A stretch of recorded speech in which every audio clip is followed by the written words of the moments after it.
It took me like 3 to 5 to 6 minutes to graph up what I wanted to say for this video. And now that I have it, it's time to get down to business.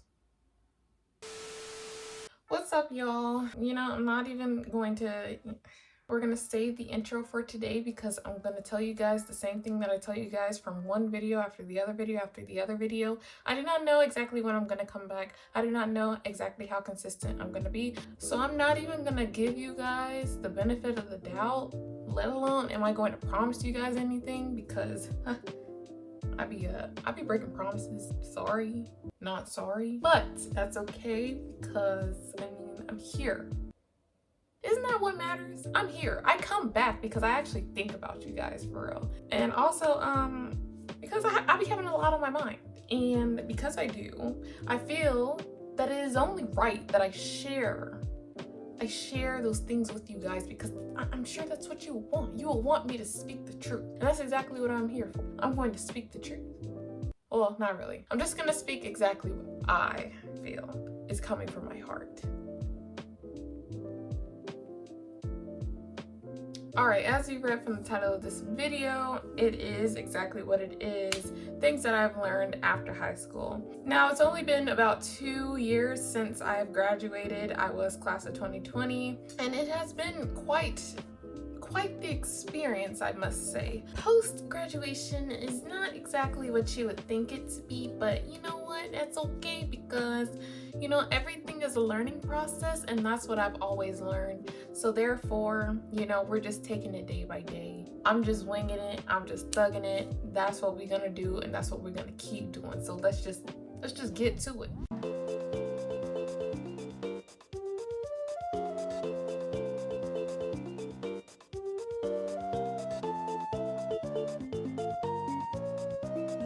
People that you go into school with are less likely to be the ones that you walk out of school with.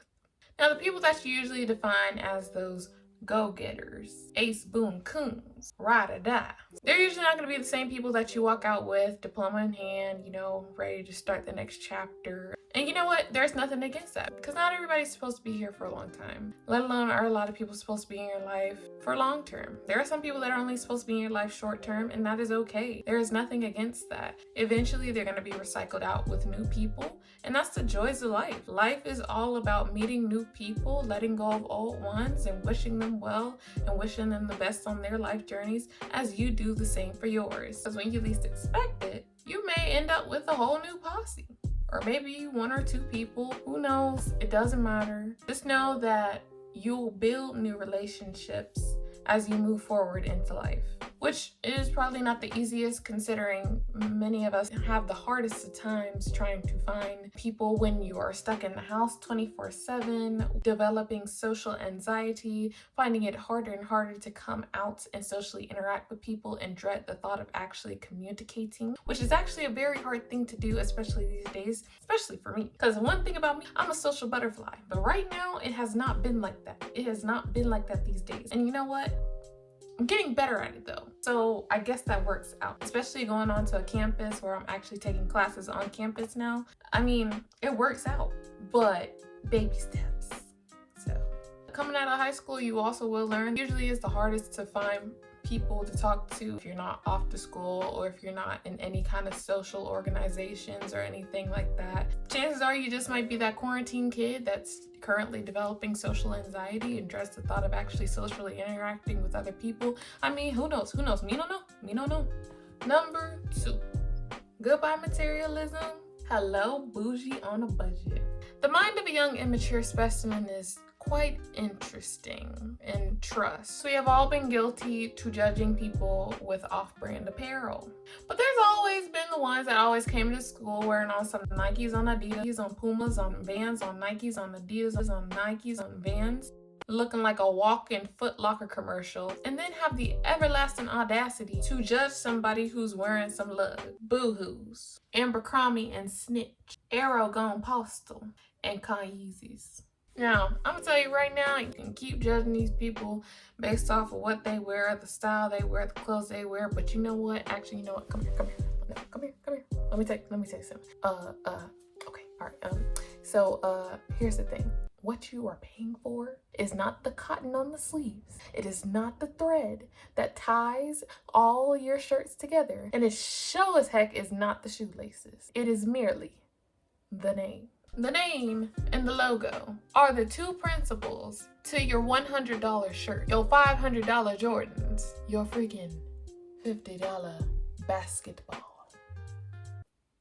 And frankly, to be honest with you, none of that stuff is really all that to me anyway. I've always been one to favor more of the regular brand type of styles anyway. I'm personally just not a big like Jordans fan. I like Nikes, I like Adidas, I like that stuff every now and then. I have a few of them in my wardrobe myself, so I can't complain too much. I will never sit here and say that I am materialistic because I can honestly rock some off-brand clothes, some thrift store clothes, some Ross clothes, some Walmart clothes, shoot, Dollar General, and I will be perfectly fine. People have failed to realize that it is not about what you wear, it is about how you wear it. And until you actually understand that, nobody is going to be able to have an individual style. You won't be able to have an individual style until you actually realize that it doesn't require you to wear a $50 Nike shirt. Because frankly, without the logo, half of those clothes are literally just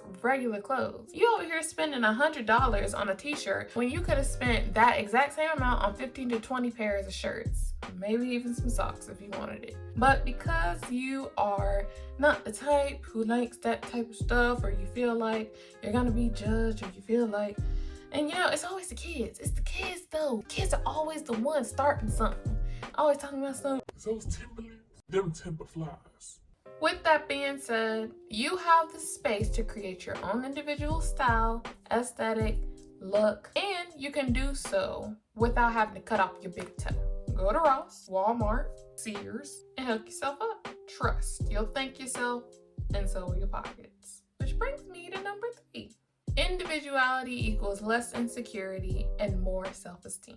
Social media has been the staple of crippling anxiety, depression, and body dysmorphia when it comes to our young people. And frankly, it is not a healthy thing. It is not the best platform. Keep in mind, this is a platform that contains perfect body images, Photoshop, ideal friend groups, ideal couples, the two pretty best friends, a 12-year-old that owns a Tesla and a goddamn hoverboard, you know, all that type of stuff. But before social media actually became trending, we had to rely on our surroundings. These factors were shown through everyday observations, which in most cases would come from observing people. Specifically, the people around us. And what better way to observe the people around us than through school? And how or where or who do we look to? Well, we look towards the popular people, the athletic people, the socials, the attractive looking people, just people of those sorts. Without even realizing it, we put them on such a high pedestal for their looks, their style, their ability to dress, their ability to socialize, and their personality overall. But as a result, we've put so much time in admiring others that we have neglected ourselves. We end up neglecting and depriving ourselves of the admiration that we should be receiving for ourselves, from ourselves. Listen, the moment that I walked into that stage and I grabbed my diploma, I knew that I was free of the shackles of low self-esteem, as well as comparing myself to others. And I finally chose to put myself first and figure out who I wanted to be as an individual in this real world. When you're in high school, everybody's kind of creating an image and are kind of like looking on the others and, you know, kind of nitpicking different things here and there, trying to bring all that stuff together to actually create your own ideal image. But really, that's not you. I knew that wasn't me. For example, I spent most of my time losing weight, working out, doing clubs and sports and stuff, just because I thought that it would help me to gain more traction. It would help me to socialize with more people. I thought that I would have to have this kind of image in order to be seen as or deemed as attractive, or to be seen as the friendly sport who who can actually make a lot of friends, because that's all I had really seen through other people. And yes, with being an immature person or having this immature mindset, or at least just not being able to have the mindset that's capable of knowing my own self-worth, I saw that as the solution. You know, I go around, talk to different people, join different clubs, different sports, events and stuff of that nature. And then I kind of just wing it through there. I look towards other girls and I see them and I'm just like, oh, okay, she's really pretty. She's really nice. I like what she's wearing. I'm gonna try it and see if I can wear that. And half of the time, I never felt happy wearing that stuff.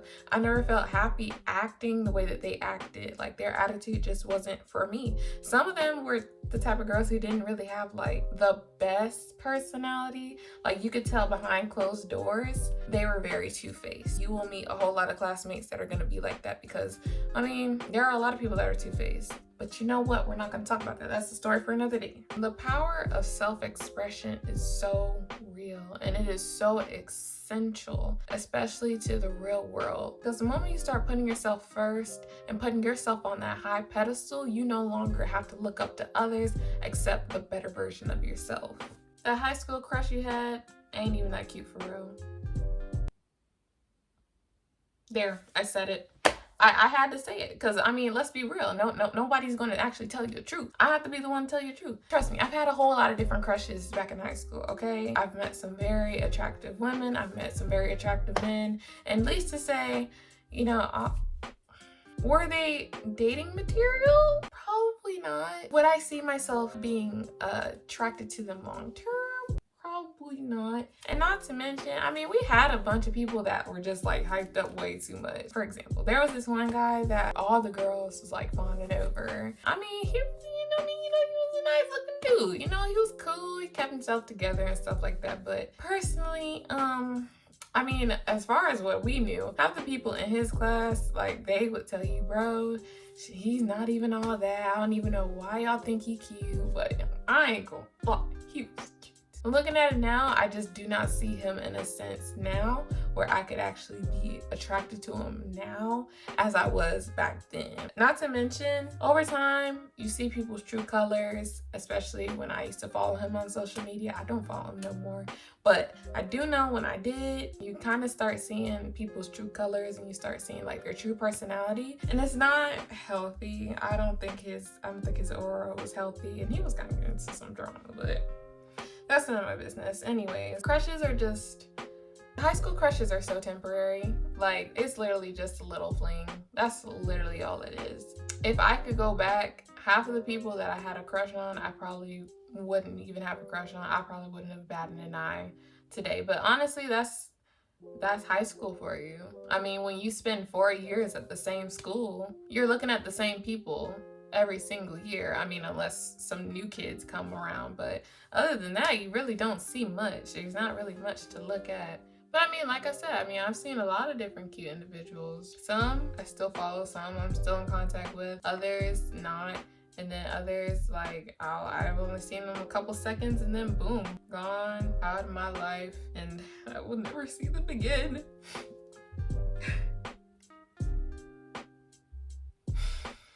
Besides the point, you're only friends with half of the people you knew in high school only because you saw them every day. Period. Literally, the moment you graduate and dip, you ain't gotta worry about them people no more. I feel like a lot of people just put up and tolerate a lot of people's character because you see them every single day. And most of us, we really do that just to avoid any kind of tension or confrontation when you see them around. And then others, it's kind of just like, okay, you know, like, we cool. But then, of course, you realize that y'all being school friends is all y'all really had. Being school friends. Were y'all capable of being friends outside of school? That's the real question. And I guess you can only find that out by actually communicating outside of school, which I was able to. And I've learned that many of the people that I was actually friends with, we're only really meant to be school friends. But you know what? Like I said, it's okay. That's not a bad thing. I don't see why people think that that's a bad thing. It's really not. Everybody is not meant to be in your life forever. That is okay. I am straight. I'm cool with that. It's just that, I mean, it's a sucky feeling, but eventually you just gotta let them go. The moment you graduated and dip, half of them won't even be a primary contact in your phone. Focus on yourself, king. You deserve it. And last but not least, half of the people that you follow on social media is either for clout, to see how they function outside of school, or you usually just follow just to keep up with the tea. And this usually excludes like friends and associates of any sort. This is people that I'm talking about that are usually like acquaintances, people that you see around the school, people that you don't really interact with as much. You just know them from other people. They might be a mutual. They might just be somebody that may be trending through the school right now because of some petty drama or something. Or maybe because she's the cute girl and all the athletes are all of a sudden following her, or like all the guys are all of a sudden following that person. Now everybody else is gonna want to follow her because they want to see what's the scoop, what's going on with her, like what's she all about. When you see the new kid, you always get the it girl or the it boy or the it non-binary of the school that comes into the school, and then all of a sudden all eyes are on them. When that happens, now everybody's gonna want to know what your socials are. Now you got thousands of people following you from school. I'm not gonna lie, like I said, I've also been guilty of being that person that usually just followed people just to follow them. It wasn't necessarily for clout. I literally just followed them because I saw them around school, or because everybody else was following them. But most times it was usually because they were just people that I went to school with, or because they followed me because, well, they went to school with me and I just followed them back. I feel like at a certain point, like let's delve back. At the very beginning, when social media was fresh, when Instagram was kind of like coming around, really, I think I probably say this for real, but honestly, as a middle schooler, we all really saw Instagram as like a popularity contest. Whoever had the most followers was considered the shiz naive. And frankly, that was never really the case. I mean, around that time, having like 30 to 50 followers was like popular status. That was literally nothing compared to now. Now, if you have like over 10K, that's like a start. That's like small, but it's a start. Shoot. Like 1K is literally nothing. 30 followers is literally like 1K now. You know what I mean? It's like equivalent to like 1K. The amount of likes that you got on social media and the amount of followers that you had just dictated your popularity in school. And if you had a big following base, well, you were gonna get more because now everybody's lurking through your page or wanting to follow you. I think that also definitely played a role with social media too. Because I mean, we treated it as a popularity contest. That's literally all it was. You're literally only following half these people because apparently everybody else is following them, so why not tag along with it? Bandwagon. That is the word of the day. You will learn students are definitely like that. Students are definitely bandwagoners. They're bystanders and bandwagoners. They will literally go with anything. Like one person can say, let's all wear polka dot. Y'all go out with polka dot. You could literally say, let's all follow this girl, and then troll her comment. And then you will proceed to do that. It doesn't make sense to me. But you know what? It's all right. It's all right. Karma gonna get all of y'all. And frankly, for you, I ain't got to worry about it again. That's besides the point. After a while, you're going to realize how much relevance certain people do not have in your life. And at some point, you just gotta let them go. All right, well, that pretty much concludes it. That brings the icing on the cake for now. Hopefully you guys like that. I'm trying to tell you guys, I have a whole list. I really do. I could ramble like for days. So if y'all want a part 2, just let me know. 30 likes and I'll give you guys a part 2 if that's what you want. You know what those YouTubers be saying. Leave a like, comment, subscribe, that type of stuff. I'm more of a, let's just go with the flow, If you join, thank you. I appreciate it. That just lets me know that, you enjoy my content. Hey, nothing wrong with that. I love that. That's cool. If you don't, then hey, that's okay too. Clearly my content just may not be for you. Guys, I honestly still haven't figured out what my content is. I think I'm kind of all over the place right now. I'm thinking about making another channel. I'm not sure yet, so kind of give me some time before I figure that out. But when that happens, I will let you know. And if y'all have any suggestions of what you guys will want me to do, let me know that too down in the comments below. Other than that, I will see you guys soon. Talk to y'all later. Love you. Peace. Peace out. Y'all, my nail is on the brink of death right now. Look at this. Look at this. Hold on. Let me not do it without. Is this one right here? Like if I bend it, that whole thing's gonna pop off. Y'all like the hair today? It's a bubble braid. It's looking a little raunchy right now, but you know, we'll fix it. I'll fix it in just a second. Oh God, I'll fix it in a little bit. But yeah. Bye bye.